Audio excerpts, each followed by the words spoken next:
ভারত থেকে চুয়াডাঙ্গার দর্শনা আন্তর্জাতিক রেলপথ দিয়ে মালবাহী ওয়াগনে করে পণ্য আমদানি করেন ব্যবসায়ীরা। দ্রুত সময়ে পণ্য আমদানি ও খালাসের পর নির্দিষ্ট স্থানে চাহিদামতো সরবরাহ করা হয়।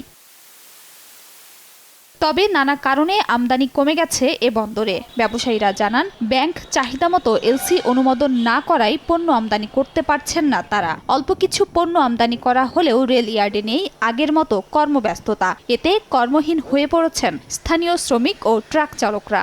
এখানে মাল ঢোকে কিন্তু আমাদের এখানে লাভে না। আমাদের এখানে 1-200 লিভার সবসময় বেকারই থাকে। 2 মাস পরে ঢুকলো র‍্যাক, আমাদের তো কাজ কাম নাই, আমাদের বসে থাকতে হয়। কাস্টমস কর্তৃপক্ষের তথ্য মতে দর্শনা আন্তর্জাতিক রেল স্টেশনে 2022-23 অর্থবছরে 2798টি ওয়াগনে 12,32,616 মেট্রিক টন পণ্য আমদানি হয়েছে। এতে রাজস্ব আয় হয় 59 কোটি টাকা। আর 2023-24 অর্থবছরে 9,749টি ওয়াগনে আমদানি হয় 5,76,559 মেট্রিক টন পণ্য, যা থেকে রাজস্ব আয় হয় 26,94,00,000 টাকা। যদিও রাজস্ব আয়ের লক্ষ্যমাত্রা ছিল 116 কোটি টাকা।